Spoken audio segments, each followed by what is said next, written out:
Hello everyone, Zach here from the Carnival of Randomness on behalf of our sponsor, Upsitnik & Associates. In these unprecedented times, we reflect on our future, both in the next few weeks and months, but also the upcoming years and decades. And it's time to prepare for that future. Upsitnik & Associates has been contacted by many healthcare workers, as well as old and new clients, to prepare wills, powers of attorney, and advance directives, also called a living will. All of you need these documents. So don't say you don't have any assets to speak of, no children or other dependents. Regardless of the circumstances now, you will need a will for today and tomorrow. Al Upsitnik feels so strongly about having wills and other needed documents prepared that Upsitnik & Associates can prepare your will, power of attorney, and living will at no charge. You heard that correct. No charge until the end of 2020. No hidden fees or gimmicks. Al feels so strongly about planning for the future at this time that he is willing to assist you with your future. Trust Upsitnik & Associates, attorneys for 42 years, from the Supreme Court to Alaska and everywhere in between. You can find them online, upsitnikslaw.com, on Facebook, Upsitnik & Associates, or call them toll-free 1-866-391-3299 to prepare for your future.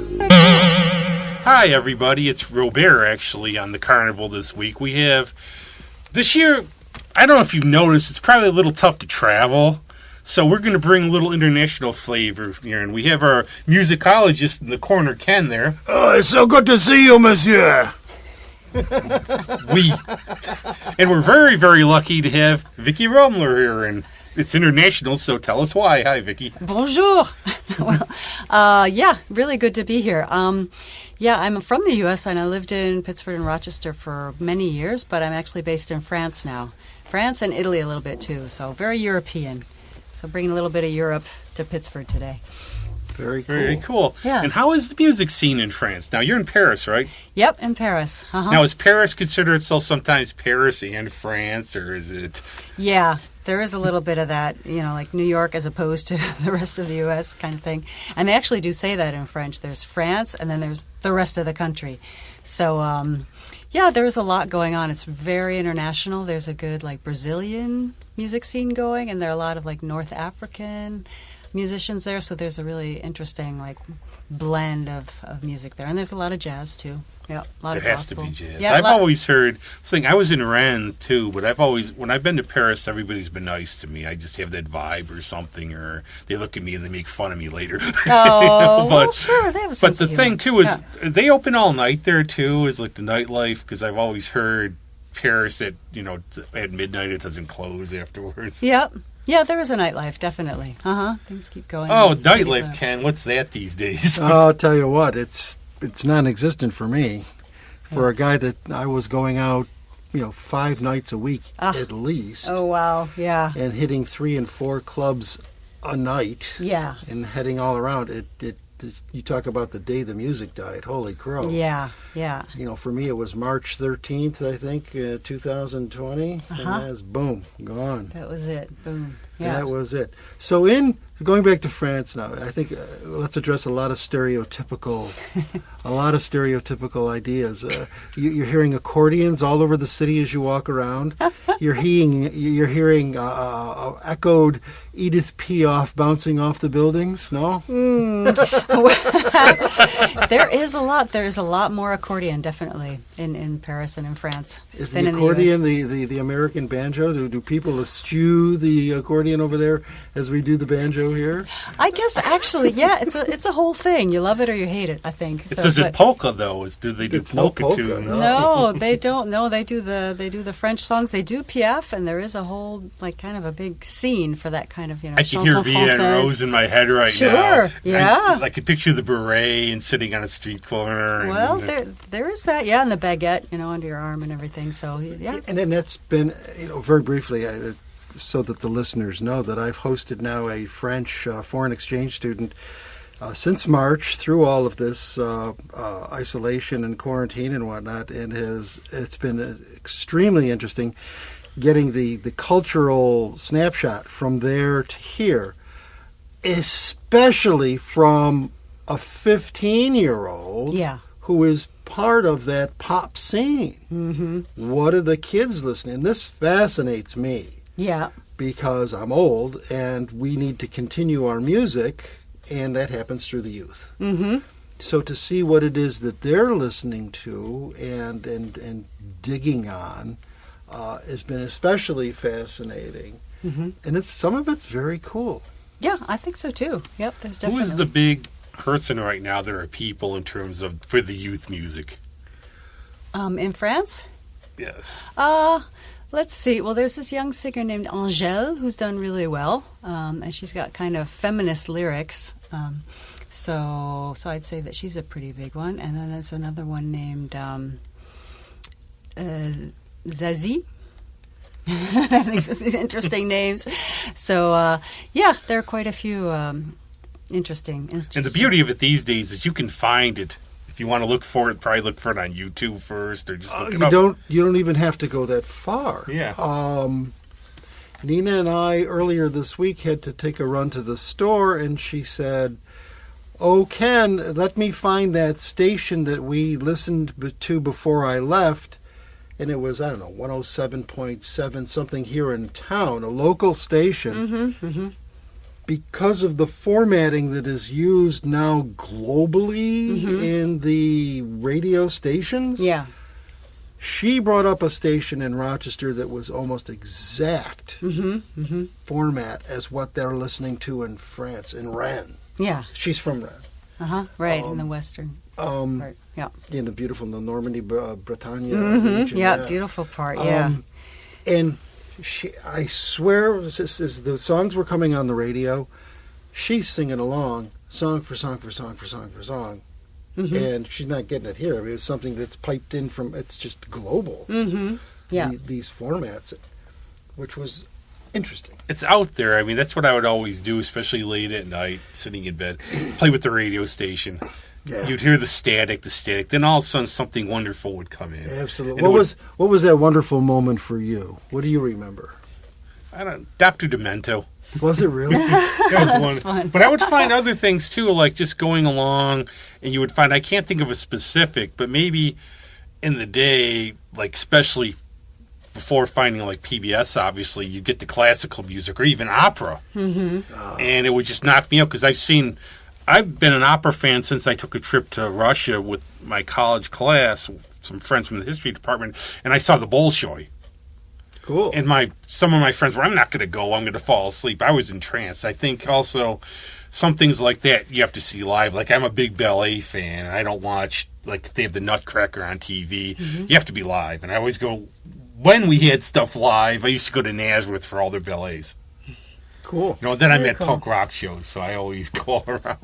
Right. It's good music or it's bad music. That's all it is. Cool. Very funny. But how were you, like, for playing here in terms of, when you were playing here, you were still a musician, weren't you? Well, I left pretty much after I graduated from college. So, yeah, I had an a cappella group in college, and I did, classical piano, and I sang in choruses. I started singing in choruses when I was really little, so we actually did, I lived in Miami for a few years, was with an evangelical show choir, and we did nice. a tour of Mexico and Central America. So I've been in kind of, doing music. Those are cool. Churches, I think, are really cool. Some of the people I know who are really excellent musicians around here, they go sing in choir at church. Yeah. There's basically a veritable all-star band at a couple churches on Sunday. Oh, that's true. I mean, we have a huge section of our folks here in Rochester that are such excellent musicians and singers in the black community that we don't ever get to hear or see any of these wonderful performances because they're done in church. Yeah, could be. Yeah. And Concentrate on the that. clubs at night, the folks don't come out because maybe, they don't feel comfortable coming out to clubs at night or whatever it is, but it's just, there's a whole other world that there are some folks locally here who are bringing it out more and more. But that's true. It is true, too, about people coming out. I'll tell friends, there's so much good music to see, but some people just don't want to come out for whatever reason, whatever floats your boat. Especially now. Yeah, Well, especially now it's a little for different. sure. Now we don't want to Very come out either. Right, nobody's going out. Yeah. No, but why France? Did you just always have an affinity for it, or did it just throw a dart at a map? I was always interested. Yeah, I was always interested in languages. Like the first time I heard somebody say something in a different language, I was fascinated. And then in school, I guess we sang Frère Jacques, and I thought, oh, that's so cool. And, Yes, I can still hear that. Yeah, so I took French in high school, junior high and high school, but I couldn't really speak it. And then I started German in college because my sister married a German. So I just developed this fascination for Europe. And I thought, I'll just go for a few months, see how it works out. And then, one thing led to another. I started doing music. I had a full-time job with a record company for a while. And then I thought, no, I really want to do the music. I want to, be in the thick of it. So I just started doing that, and it all just kind of flowed together. And I, had these opportunities in France and I was really into speaking the languages. Yeah. 25 years later, Yeah, boom. 25 years so later. I actually started in Germany for 5 years, and I was doing cabaret stuff with all these, performance art, changing costumes and slideshows and stuff. So that was pretty hilarious. And then the Reaper Bond still lives. I guess so, yeah. That's great. You see the Beatles pop around anywhere. Well, yeah, pretty much. But and then started doing more jazz vocals actually in France, because there's a really pretty big scene for jazz in France, bigger than in the States, maybe I would say. Really? A lot of appreciation for jazz musicians, and there are jazz festivals, local jazz I'm gonna festivals cry throughout about the country. that this year.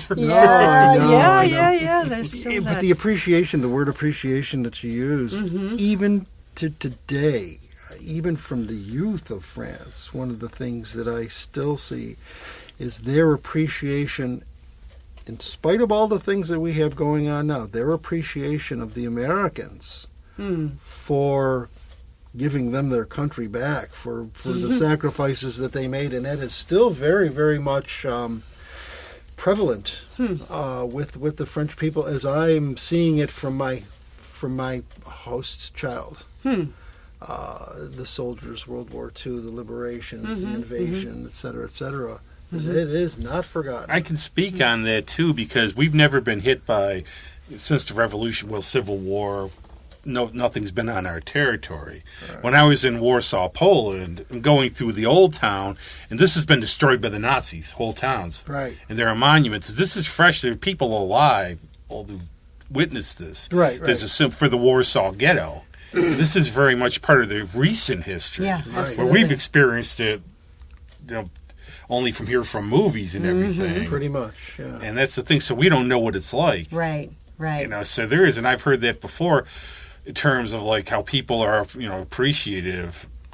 Yeah, I took Nina to Holy Sepulchre. My dad was a veteran, served in France during the war and whatnot, and we went by, and she was just so reverent. The respect. And from a 15-year-old kid, I was totally impressed. Yeah, as we compare the cultures between here and there, and what would a 15-year-old American kid's attitude be towards something like that? Would they even know it existed? Exactly. That's the thing. Oh, wow. Would they even be aware? Oh, I'm aware of the sometimes historical ignorance. It's especially these days, you hear about statues and everything else. People, who is this person? A lot of people, if it's not here and now, oh, you mean old, the 1990s?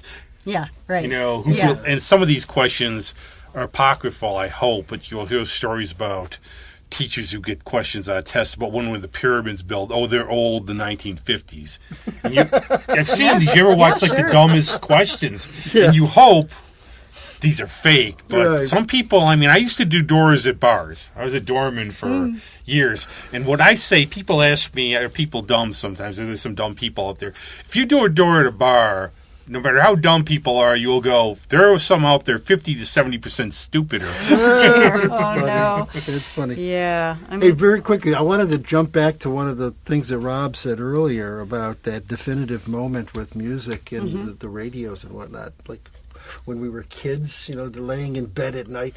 For me, it was when transistor radios had just come out. They were kind of a new thing, the Panasonics, and we would lay there and write the little dial on the I still have one, actually, from my dad. I have a little one. Unfortunately, for some reason, it's got a NASCAR logo on it. No idea. Yeah, but could have been a promo thing. I will still, I will turn it on, sit there, dead air. Wait for the signal, then like fiddle with it. And I would do that sitting at night, like out on the deck, stargazing, listening to the radio. Right. The thing is, I would play classical music for my dad when he had dementia. And I always liked the idea, the middle of the night, I would hear classical music playing, and he was always... It really does soothe people, because my dad had dementia. He got violent last year. Classical music especially. I would take him to Penfield Symphony. Yep. And you just see it's Calm like him this right thing down, calms sure. him right down. For sure. He would sing for the Christmas songs and just Sure. enjoy himself.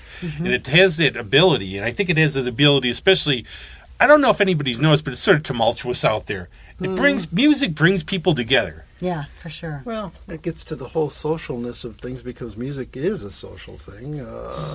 Whether you're playing solo, duo, trio, quartet, whatever it's going to be, choirs, etc., and that you're doing it for other folks. It's one of the things we're struggling now to figure out as to how to still, through this quarantined and isolative time, to bring it, to the other piece. But at any rate, I'm laying there, and it's the middle of the night, and I got this little radio, and I'm flipping through with all the static and so on, and who do I come across on an FM station? And it was 1970.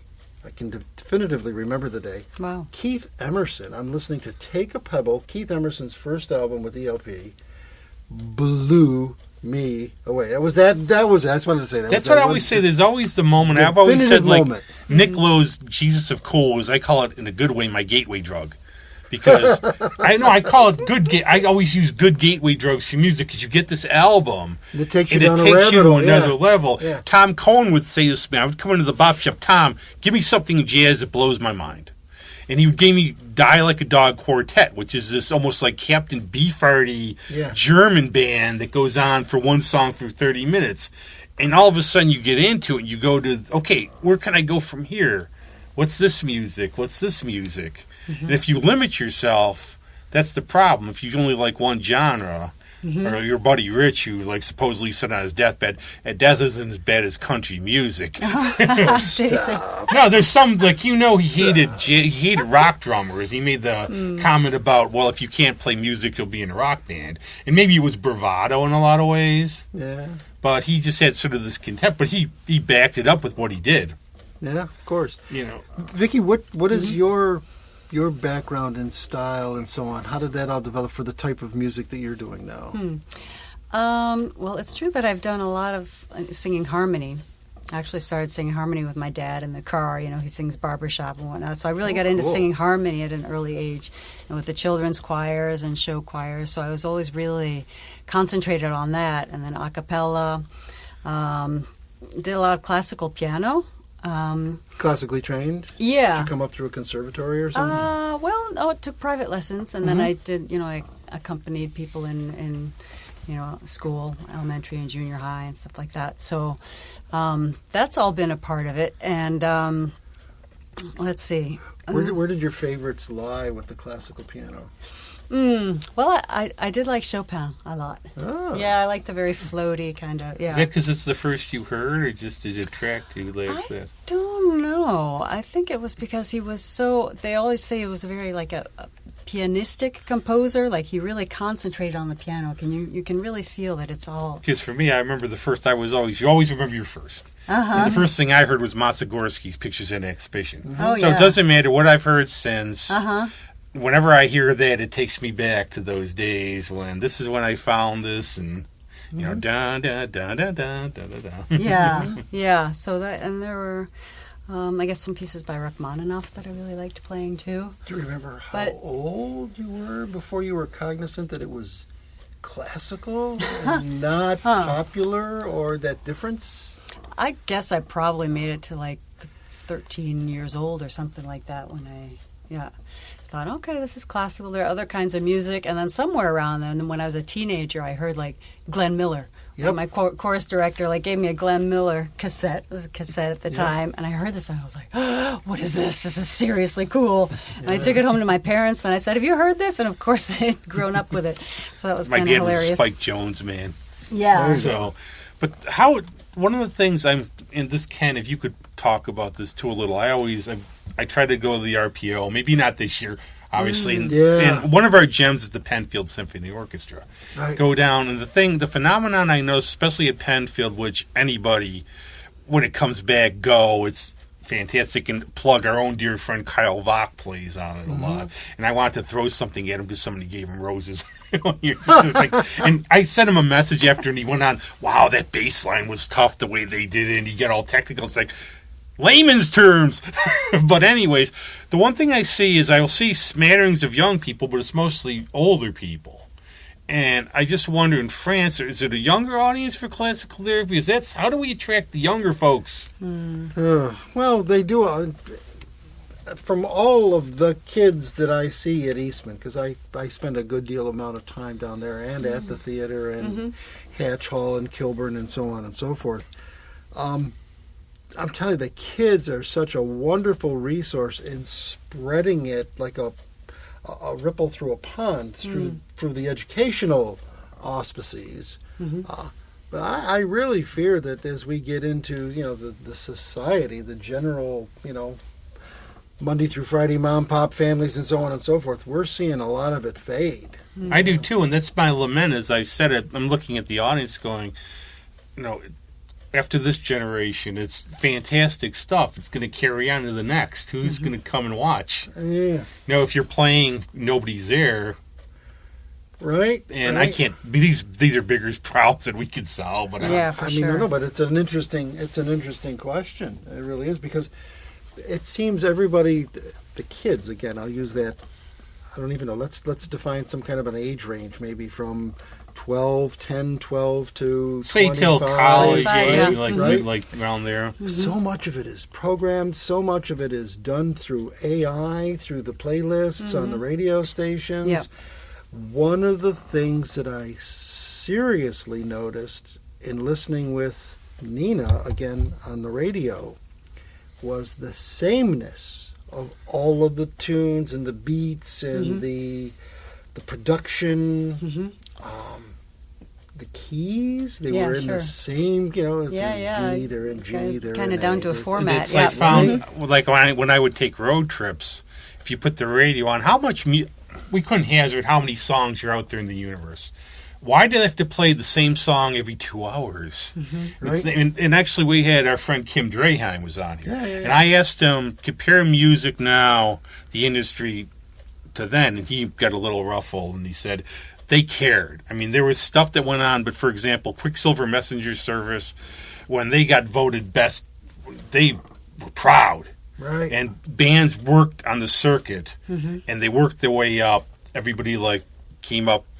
Nowadays, they look for somebody and plug them in. It's the same stuff. They're looking for a star, somebody who sells one big album. Then you don't know who they are 6 months later. Where the other ones had staying power. It was really, people loved music. Dylan would have gotten cut because his first 2 albums were non-sellers.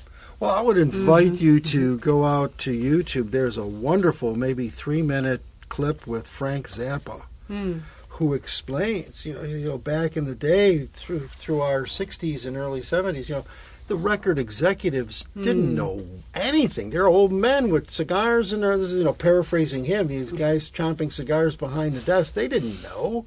I don't know, kid. Let's take a chance on that and see what it does. And then you're getting the Dylans and you're getting, they're experimenting and stuff is sticking and new music is coming out. And today, they've got the formulas, and if it doesn't meet the formula, and if it doesn't meet this criteria, the dreaded, I hate the word, I don't even want to know who listens to this show.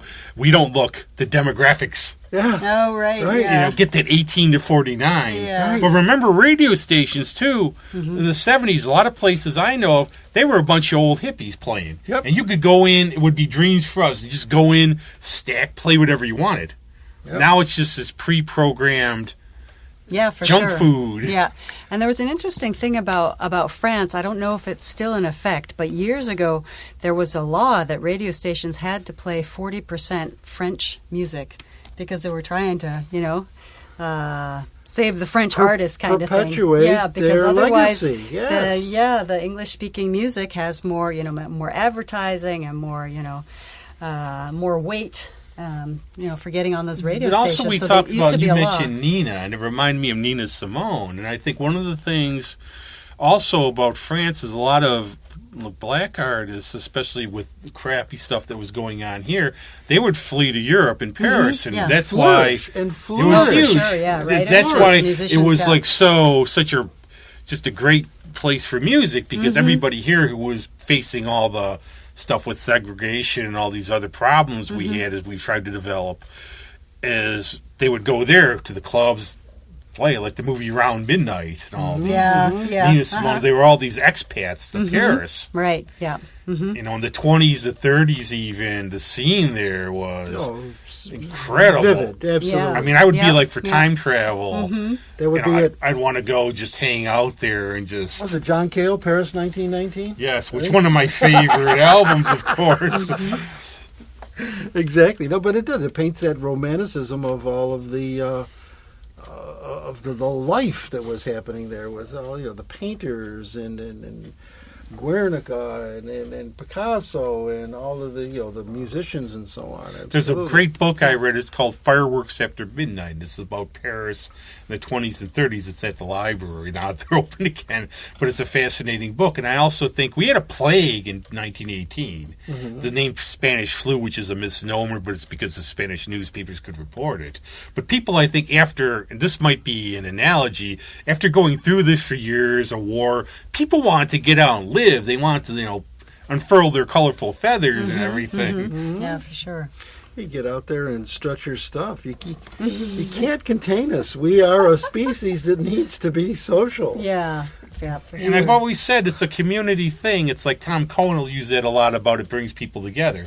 And how have I met a lot of my really good friends? The way I met them by happenstance was we would just spot each other at the same show every time.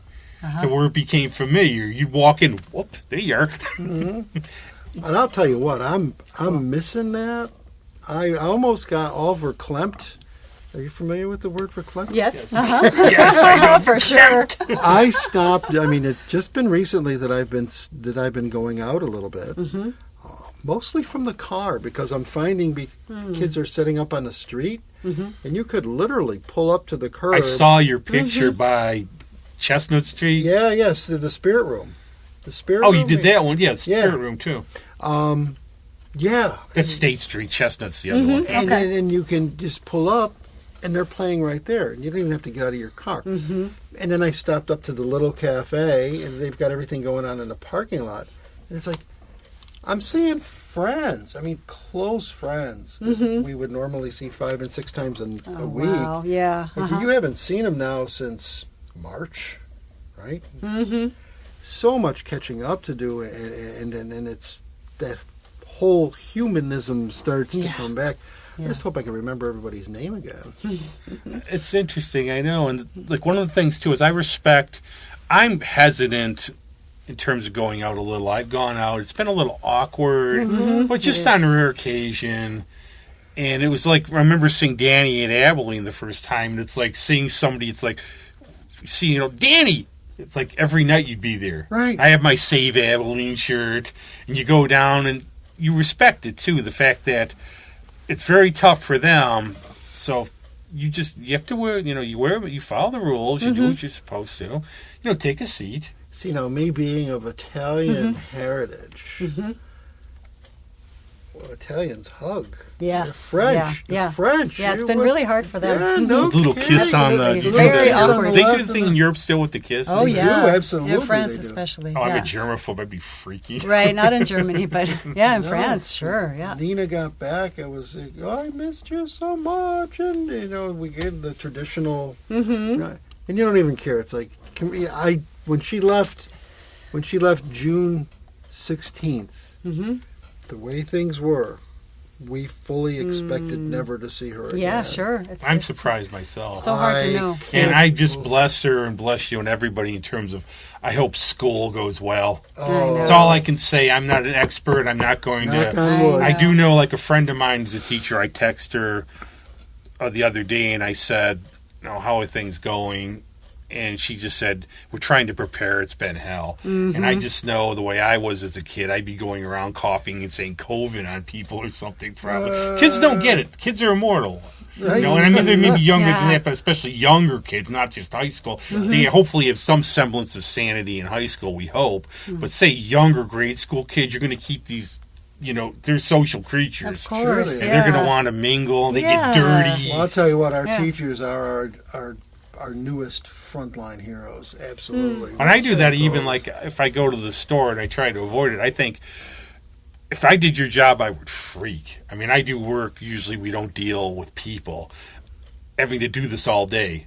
I mean, this is, you know, it's heroic to even do this. And you have to put food on the table. But who would think, too, okay, I have to go to the store, get something, get in the car, go. Okay, I have to get my mask, my sanitizer. I have to make a list so I can get in there, get out. Yeah, I have to watch out. I see some guy in an aisle take his mask off and honk on the stuff, make sure I don't buy it.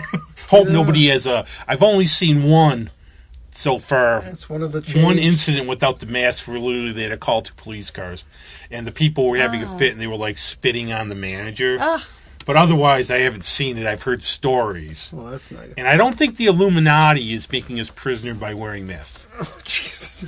I really don't. I mean, okay, I could say they said to stick pickles up your butt. No, Maybe it's not gonna different. work. Some might like that. No, But I don't think just doing this, and again, see how it goes. They've said if we wore masks for maybe 2 months, it would get this thing gone. Vicki, what is the difference of the mentality Europe vis-a-vis America, where they're not fighting the rules coming from the government? One of the things we talked about very briefly is that you've got a president of France, president of Germany, England, etc. You've got one leader per the country. In America, we have 50. Right. And it has caused innumerable... It's parliamentary Yeah. system. It's Macron, isn't it, right? Macron's and president right now. France. Sometimes I get, Macron. it sounds like a nut. But Yeah, It's like a macaroni. Macron. Yeah, Yeah. but here we've got now 50 governors who... Yeah, it's complicated, for sure. Very much so. And of course, the healthcare system, as we talked a little earlier, is completely off the rails and so different. But Yeah. yet, the Europeans are more resigned and accepting of the fact, put the mask on. It's not going to take away your freedom. It's not going to... as we get past this, and then we could take them off again. Yeah. We commonly see folks in Asia... Right. as a matter of course, Yep. wearing their masks Yeah. all the time. Yeah. Now, Yeah, no, I would say probably that in Asian countries they're even more disciplined, probably. I mean, when this whole thing started to break out, they were worried because in Italy, people don't like to follow the rules, for sure. And in France, We they're saw what happened famously there against the early. rules. It was...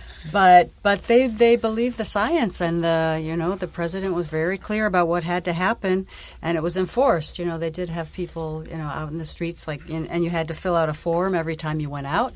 And if you got stopped, you had to, let them know exactly how long you were going to stay out and how far from home you were. Imagine if they did that there, I would fear. But there's a joke about America, too. There's one movie I was watching. It's sort of a comedy, but it's set in Canada. So they're looking for this movie Tusk. And they're looking for a serial killer. So there's the detective from Canada. He pulls out guns. And he goes to hand the guns to them. And the one guy goes, I don't want one. He goes, I don't want to. You're American. Oh, dear. Yeah. Yeah, but so I would say in general, and I spent a lot of time in Germany, too. So, people Merkel came on and said, this is the deal. And she's actually a trained scientist. She was a physicist. I mean, they listen to science? and what do you she need said, science? this is the We have deal. Facebook and YouTube. Yeah.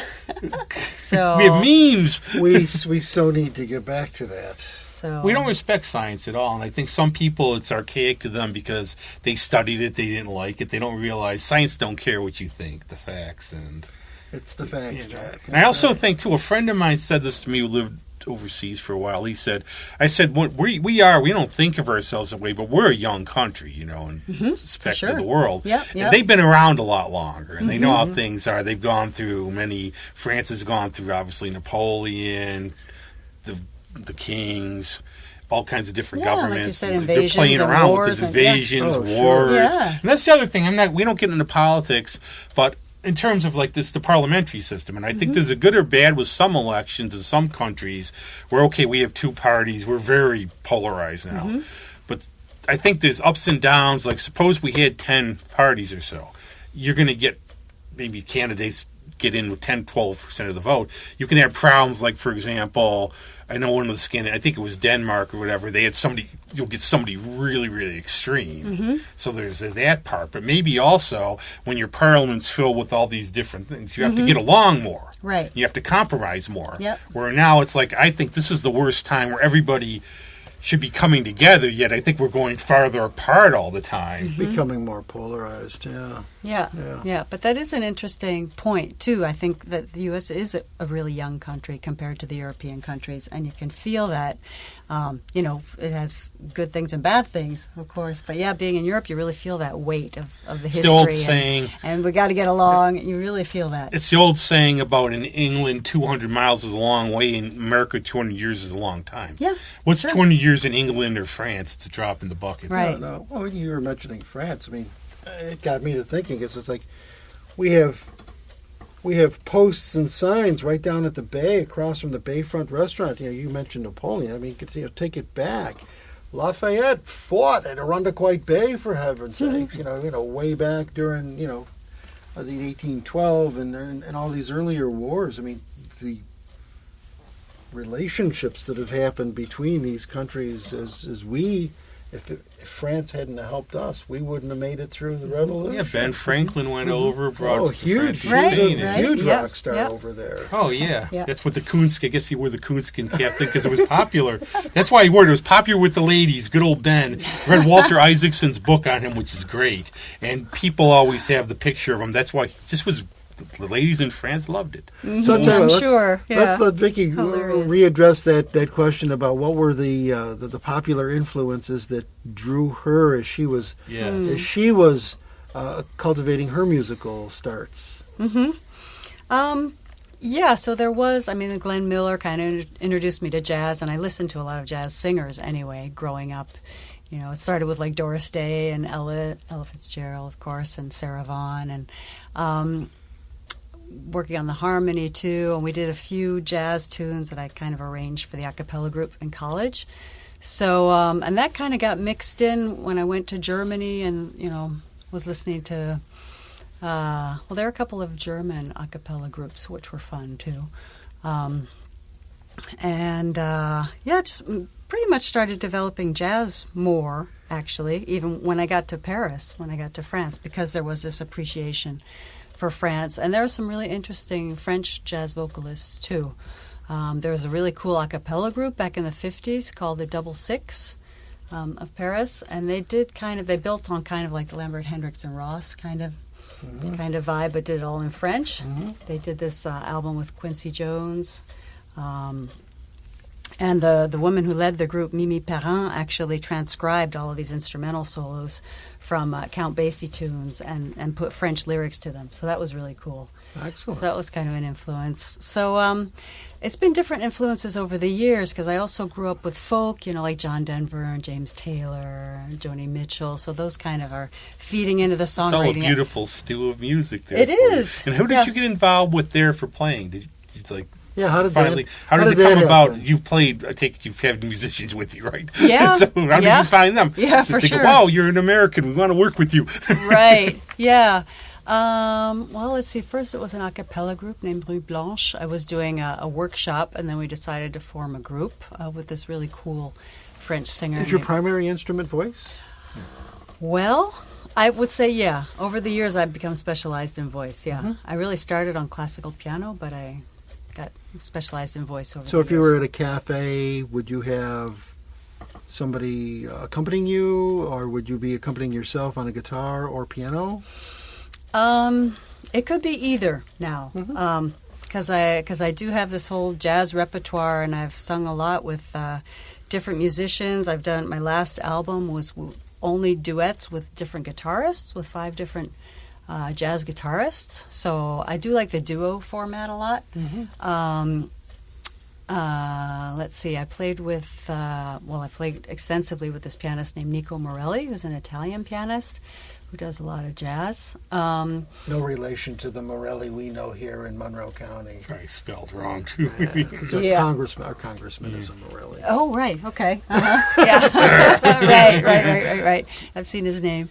But Yeah, and a guitarist named Gianni Guido, another guitarist, let's see, named Francois Oms, people based in France. And there was actually a Greek guitarist and arranger who did the arrangements on my second album called Am I Am, which is more of my own tune, so it's kind of a jazz pop album. I was going to ask about that too, but in terms, one other question, I guess you might know this too, Ken.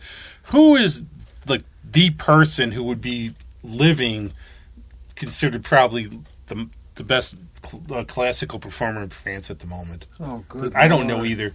Well, I don't know either. I don't. Because I haven't been in the classical scene. You mean really. in terms of age? Just who's alive? Who would be considered, okay, if you were going to go to a show there, this is the person who's like the big honcho right now, the person who's... Well, I'll tell you what. I have no idea myself, but that's know. why we do on the Carnival. We don't Google things. We don't Wikipedia them. All of you folks out there, look it up and tell me. Yeah, right, exactly. But you yeah. mentioned the question I wanted to get back to. Okay, you said that in terms of now you've done covers. Obviously, you've done your own tunes. Mm-hmm. Yeah. So, and when did you start? What was sort of the first ones you've done of your own? And I've kind of been writing them over the years, but I've been writing more for myself, kind of, and now just in the past 3 or 4 years, I've gotten them out more, and I really wanted to concentrate on that. I think there's something about doing your own music too. There's so much great music out there to cover, but also remember Greg Townsend telling me the story about turning on his radio in Spain, they're hearing a High Riser song, and you hear your own music. Yeah. Or you see Europe, people, yeah. you're playing at the Little or anywhere else, and you see people digging your songs. Yeah, yeah. And I think there's a real buzz to that. It makes a connection. People, wow, they dig it. This is good. Yeah. Yeah, it's really, just a different energy altogether. You know, my voice comes out differently when I'm, Are you singing comfortable my song. playing your own stuff? Yeah. And in that, I mean, sometimes, because I've written, and creating your own pieces and performing your own pieces, for me, is just so personal. Yeah, right. Yeah. It is so exposing. You put yourself out there, warts and all. That's why I have several very close friends who are outstanding singer-songwriters locally here, and their material is just phenomenal. And they put it out there. They put their soul out there, and it's so personal. It's like putting out your social security number and your phone number and everything else. The person. It is, though. And I remember writing, and I remember doing a lot of writing since I was a teenager, and I've done a little film work, and I've always... When I was writing, I gave one of my really close friends, it's like, let me read it. It's like, I don't want you to read it. Why are you writing if you don't want anybody to read it? So I give it to him and just get a little feedback and be honest, because it's so personal. Even doing this show, I hope people listen. I don't listen to it sometimes because I'm afraid. Yeah. But I had a woman come up to me at Love and Cup the other week, said she heard an episode and she really liked it, because it is, in a way, you feel, okay, what are you putting out there? Yeah. Is it something worth people's while? It's a little personal when it's something that's a creative outlet for you. You hope you're doing it so you hope people enjoy it and have a good time. But it's like you're being judged in a way, or it's like a baby of yours. And you're doing a song. Yeah. You know, and as people sit and they hang on every word, and they're listening to this story of what it is that you're telling them. I'll cut to Susanna Rose. She has done a song a couple years ago. It's called Little Girl, The Little Girl. She does it in English. You know, the first thing I remember hearing her play this one night at one of the clubs, and it literally takes you to Europe, like in the 30s and the 40s, when you're hearing her, like that, the Red Balloon, you know, whether the movie, Yes. the Red Balloon, you know, that old, you know, that French piece. Yeah. I told her, I said it should be in French, and Nina and I translated the song in French for her, right, that I have the lyrics at home. But at any rate, when you listen to the song and the lyrics, holy moly, you know, when I was a little girl, and then she goes into the story, you know, I couldn't do that. It's like, you know, you're really bearing your soul and things that happened to you and experiences that, you know, were prevalent in your life as you were growing up. I'm hats off. No, and Thank I you. think Thank some you. songs are very. There's a universe. They're universal. Where we all have shared experiences, and that person didn't write a song for you, but you think you ever had that where you hear a song and go, "How do they know me? That's about me." Right. sure. You know, like you hear like Leonard Cohen's "Hallelujah." Why has it been maybe done by 100 people? There's a universality to it, to the whole. Yeah. And I think that's what touches people like that. Yeah. Well, what I would say is, I mean, it's interesting because I've noticed, over the years, it's been easier for me to do jazz standards or whatever. And I started doing some songs, during gigs, some of my own tunes. But because I knew the audience was French and they probably weren't getting most of the lyrics, so I thought, okay, I've got this little, barrier, this little safety net kind of thing. And so, but over the years, and even especially with COVID, I would sing something for somebody and they go, "Oh, that made me feel so much better. Thank you," And I was just getting this feedback of like, people enjoy it There's and a they power want it, and to they it. really appreciate the honesty and the kind of, it's not overproduced or anything, and they just really appreciate that. So I thought, okay, I'm just going to keep doing this more and more, and especially people in the U.S., my friends, in California, whatever. Oh, your lyrics are great and everything. So that's been a whole part of the journey. I had a friend. Totally. I saw one of my friends. I saw a show at Roar, and I ran into one of my friends, and I said, "How you been doing?" And he said he went to a show. It was either at Iron Smoke or Three Heads. It was Daniel Pounder, and he said the one song they did. He said, and this is a guy would look like a tough guy, rockabilly type. He said, "I cried. It got to me that much." Wow. There's that effect. It's like when you see people mouthing your words or maybe a tear or something. Yeah. Not crying from listening to this, being bored on some of the shows we do. Yeah, but it's so just that's- that universe. And I think we need that more than ever. And I think it still keeps people together. And we're going to pretty soon wrap up and we'll do plugs. But one of the things I do, I say I'm a concert promoter now, but only I'm not corrupt. Because I have my week streaming shows I try to do watch parties for. There you go. But still, a lot of musicians have been getting back to me on this now. This has been going on since March. I know one friend got to 28 shows, and they said it's also weird not having the feedback, the audience, because you feed off the audience too, I take it. When they're into it, you get that sure. vibe. Yeah. I'll tell you, one of the interesting things that I'm seeing locally here since all of this has started is that there's almost been what I'll call a changing of the guards. That so many of the more established older bands have kind of fallen silent and the members have all kind of drifted to the background.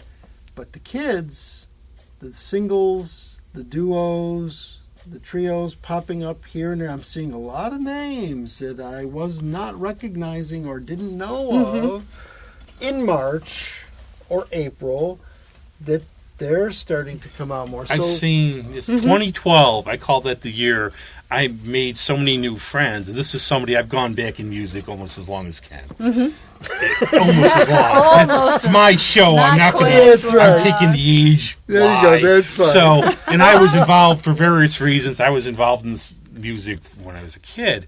But this is the year I met Michaela Davis. I met Sam Snyder. I met Josh Netsky. I met all these generation talents, like Generation Yers, would you call them, millennials, Katie Preston, Ben Morey, Cami Anaharo, Susanna Rose. And I'm just thinking, you kids are doing good. We can pass the torch. That's You're amen. damn talented. It's like, Amen. and you look, it's like, and that's what you do. And you see the appreciation they have for older music. It's like Alex Cote, you listen to Danger Bird. It's like some of the songs they do, Roll Away. It's the best song Neil Young wrote that he didn't write. And they have these influences, and it's like, they get it. And I remember going to meet Dick Dale one time at the House of Guitars. And he almost got me beaten up because the way he talked to me, he just wouldn't stop. But anyways, I saw these kids behind me, and they had to be in high school. And I just did a little nod and said, this is cool. Everybody's probably listening to what's on the radio. These kids are seeking out the music. Sure. It's there. Yeah, We great. passed the torch. Yeah. Well, And to that point. Yeah, and I say we passed the torch, though, and I'm very happy to. They're doing a damn good job. To your point, even when there would be the tributes over at Three Heads, Sam would come up and they would do an album night.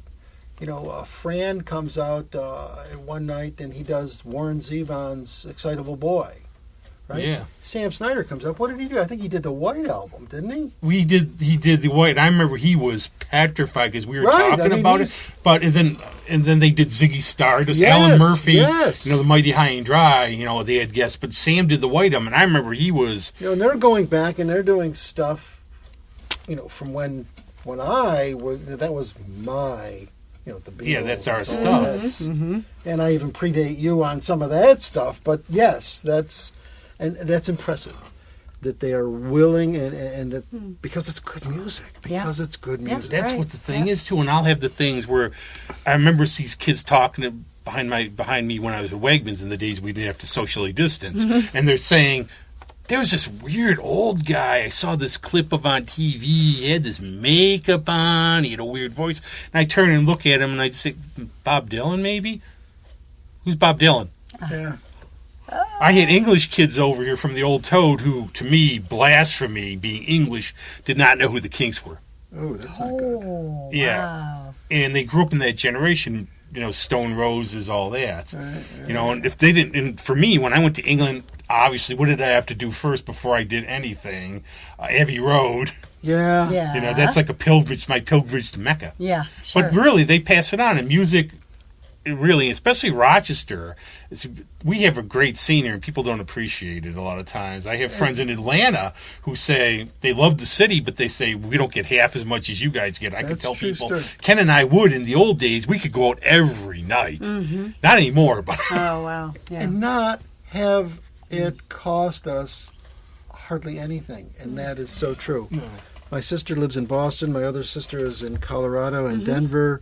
And for these folks to go out, it's a $20 cover plus a 2-drink minimum and this and that and the other thing. And, you could ostensibly spend $50 to $75 just to go hear, a folk singer. yeah, we're Monday night. Wow. I'm going to go down the Little. What band's playing? It's going to be really good. I'll get a coffee, maybe get a hummus plate.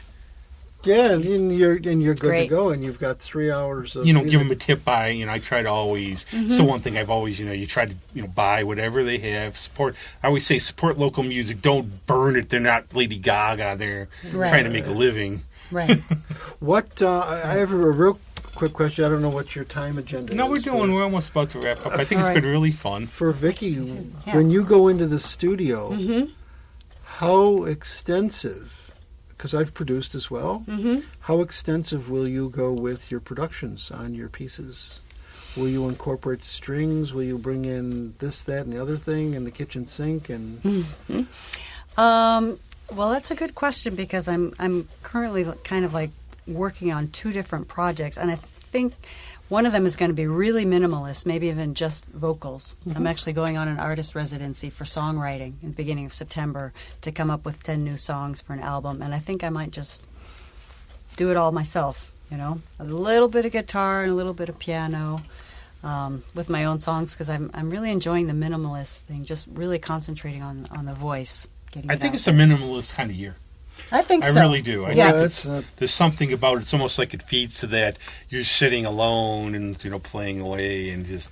I think I'm they're finding yeah. that even in my playing. Really? Yeah. Uh-huh. Whereas, and I have been acutely listening these past 6, 7, 8 months and looking for change and looking for difference. Show me, let me hear something different. And it has affected even my playing that, as I'll be at my computer and my station and my whatever up in my office and my home, and I can spin around in my chair and my Kurzweil is there and I can do whatever I want to do. I'll take songs that I have loved and played for a long, long time, and all of a sudden, it's really boiling it down to the barest of essence. Yeah, yeah. What is it that's making this song? And taking that out and celebrating that Yep. within the piece. And it's maybe it's part of the mentality thought that's been going on that translates to the creative part that's going on. So. I Yeah. don't know. And that's the thing. And I Could know be, some huh? people have told me they have a block. But other people I've talked to, I talked to one of my friends, Sean McVeigh, and they tour Europe. So obviously that's off. That's their livelihood. They'd be gone half the year, and then they'll play a Thanksgiving gig here. Buffalo. And he said that, how you been doing? He said, I've been in my studio out in the country. I've recorded material for about 3 or 4 albums. Right. So, yeah. you just try to do it. But Yeah. it's been very great having you on here. Thank you. It's been great to be here. Ken, anything just laying low, trying to check out stuff, trying to get by day to day as we all are here? Right now we've been focused on getting our French exchange student, Nina, settled in and back to school and get that all settled down. I've had some changes musically that have happened this past year for me. I've opted to leave Liar's Moon.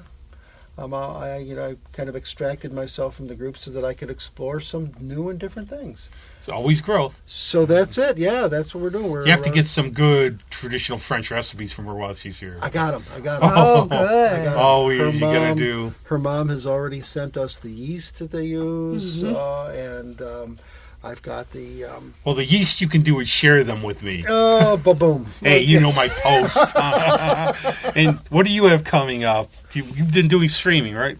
Yeah, I'm doing these. Yeah, where can I hear you? Yeah, these Sunday streams. Plugs.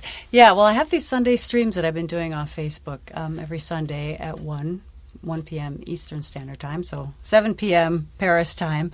And, they're meant to be just really intimate moment that lasts like 20 minutes, and I do a couple of my songs on piano, a little bit of guitar, and sometimes a couple of vocal tips, because I've done a lot of teaching. And this too, is so all little done, warm-ups. Done from where? Wherever I happen to be. Oh, okay. Yeah. So you're just taking your phone and flipping it around and just... computer. So, Sure. yeah. So that's been really a great way to share with people, without having to travel, without being able to travel. Yeah, real quick question before we break. What is your thought on the live streaming and the feeling and the vibe from the live streaming today? Works? Doesn't work? Intimate? Not intimate? I think it's starting to work. Yeah, I think people are starting to get used to that. I know there was a learning curve. Natalie Gallman, sure. for example, she's from New York, but she's a friend of mine. She lives in California. Her cat, unfortunately, is having health issues. Oh. You know how we are with pets, obviously. Okay. But otherwise, she would do live streams Sundays. I thought the cat recorded, you see. But I guess Fridays. They would. But so what she would do is we'd have requests, but it became in a way a little. She'd be saying, "I see these familiar names." It's almost like, you feel a little bit like family. Everything you put in requests and you're talking. Yeah, it's not the same. Where other people I know, I had a friend of mine literally say a couple of weeks ago had a freak out, almost saying, "It's just not fun. We're not having feedback." Right. Mm-hmm. So it depends. I want to actually. And that is my thought on it. Yeah.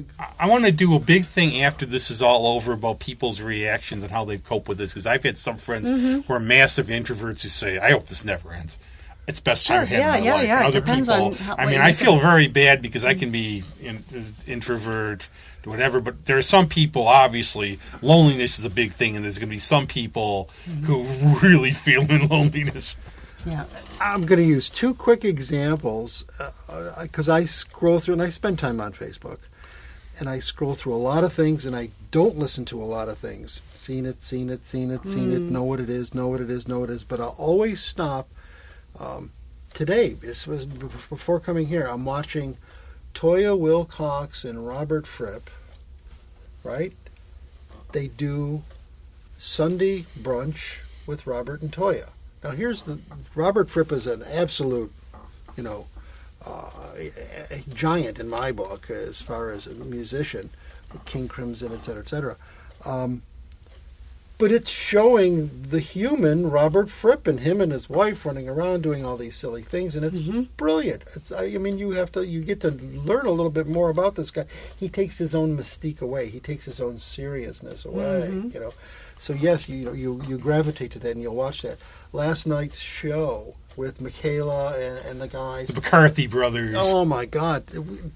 I will never miss a show that Michaela does because she's just so entertaining. I've told her. That was, as I said, that was at the Hollow in Albany was literally the last show. And she mentioned it last night. The last time they played. And I remember Shane seeing me with my Sugar Shane shirt. And I always love pulling that where I pop up, I don't tell them, I pop up somewhere far away. I almost got Greg Townsend in London. I was actually there a week before him. I was just going to walk into where he was playing. He'd look at me and say, "Hey, I felt like coming to the gig, Greg. You were worth it." Yeah, what are you But doing so I here? told her, and I would go. One summer, I saw the High Rises 11 times. I saw Michaela 8 times, and I'll go see her within a 4-mile radius. Oh, Vicki, here's an artist that we're talking about. I would invite you to go YouTube her. Mikaela, Michaela Davis. Harpist. Her primary instrument is the harp. Wow. And also another one's Grace Browning, who does Harpy Hour, and she's the RPO's head harpist. Right. So I keep going back and forth with her about what's going on, obviously. But, there's so much talent here. It's so incorporated, it's so different and incorporated in an almost quasi-classical / psychedelic / Indian folk music, / indie, whatever she feels Wow, like. interesting. Yeah, interesting. But what do we have to Yeah, play for here. us? And how can we get these? Do you have a site and everything? Yep, I have my site, VickiRummler.com. And yeah, we can maybe play something from What would you like to play? my third album. Do you need to give that called to Andy? Take Two, I do, yeah. And Oh, yeah, go ahead. and we're going to play something by Vicki right now, and she's going to play to surprise us. So thanks, everybody, and Ken. So, yes, sir. Well, after we play the song, will that wrap the show? Yep. That's Oh. it. We want to wrap it on a good note, not them listening to us. And then come back, we'll talk more music, and I hopefully would. things Yeah, will get this better. This is fun. Thanks a lot, man. Thanks. Appreciate it. See you. Bye-bye.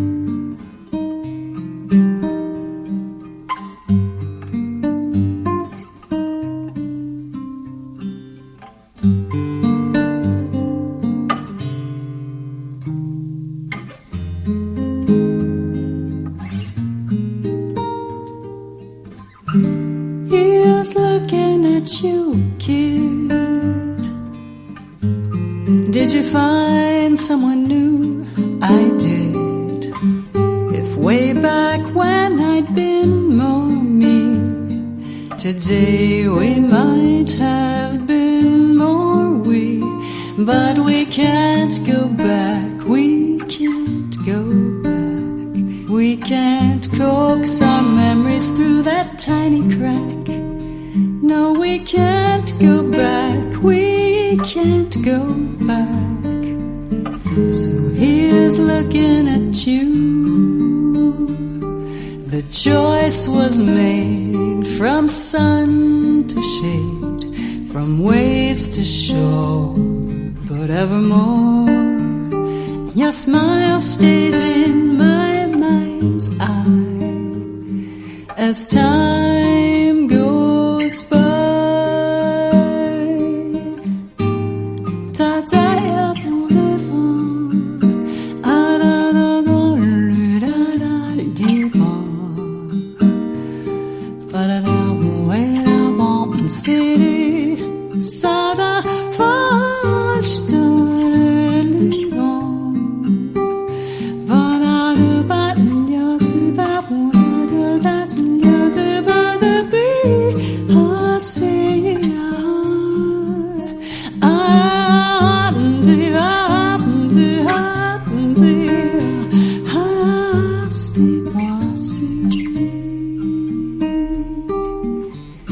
Here's looking at you, kid. Oh, did you find someone new? I did.